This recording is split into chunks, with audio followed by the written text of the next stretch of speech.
This is Mr. Goldboy. He is an F1 Bernedoodle from Harriet and Theodore.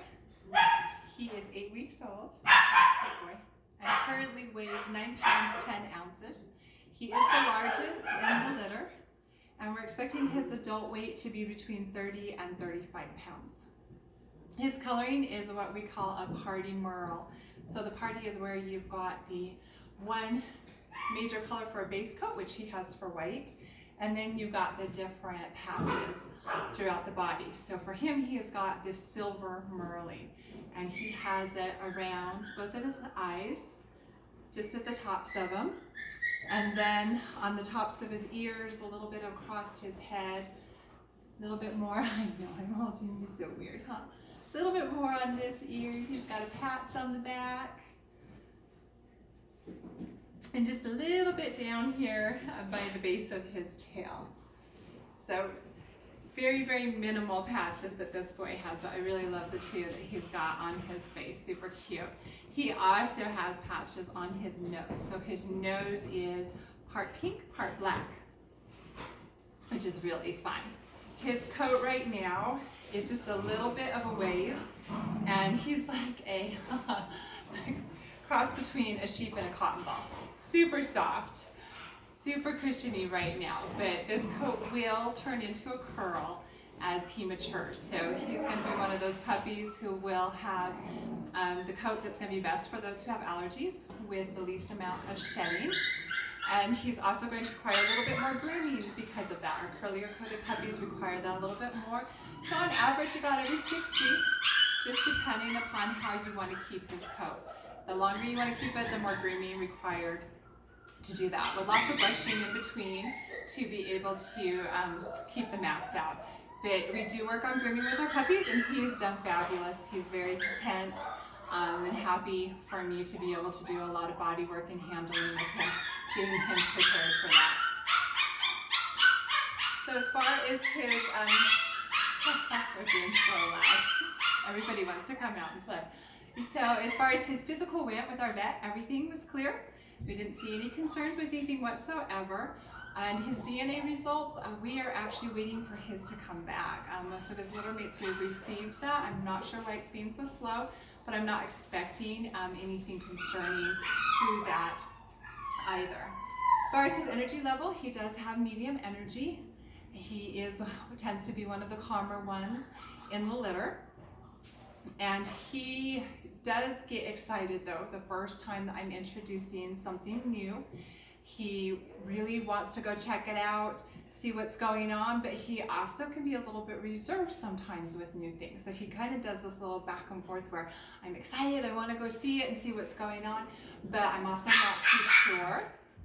So when I'm working with him, the first time I introduce something, I'm never quite sure how he's going to respond. If he's going to be a little bit concerned and we're just going to need to take a little bit of time, or if he's going to feel very confident and kind of rush in with that. The interesting thing is the second time that we do it, basically the same thing, then he's like this little pro. He acts like he knew it all along. And I think a big part of that is that he needs time to be able to process in between. In fact, most of our puppies need that. They need a break in between any sessions that we're doing so that they have time to process that. Usually while they're taking a nap. This guy is very loyal. He's the one that when we're working in a big group, he doesn't feel like he's not my shadow. He doesn't have to be with me everywhere I go. He's happy to go see what everybody else is doing and check new things out. But then he's the one that I will often find will come back and check in on me to see what I've got going on and just make sure that I'm okay, and then also to see if, hey, are we working on something? Are we going to be getting any treats? Because he's definitely food motivated. He gets very excited when I get the clicker out, and he knows that we're going to be doing some work because he associates that clicker with food. So it's made it really easy to work with him. As far as doing his temperament test, he was really great. As far as like he was one that actually retrieved. Very often the puppies will go and whatever toy that I toss, some will just look at it. Almost everybody goes and checks it out and will touch it. He was one that actually went and picked it up and brought it back to me. So that was fun to see, because not all of our puppies are natural retrievers. They can learn it, but some of them have that natural tendency. And then he was really happy when I was popping bubble wrap in front of him. He actually went and put it in his mouth, so he wasn't too concerned about that. When I popped an umbrella open in front of him, he was okay to go around and around it. But with the vacuum, when I turned that on, he wanted to watch that from a distance. He wasn't too sure. So like I said, some things he's like perfectly happy, content to go check out, and others he's like, I don't know.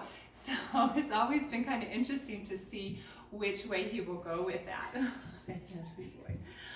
He is genuinely pretty content, pretty happy, and tends to be pretty solid. So with that, he'd do great in a home with other pets. He loves going and visiting all of our other dogs and does fine with them.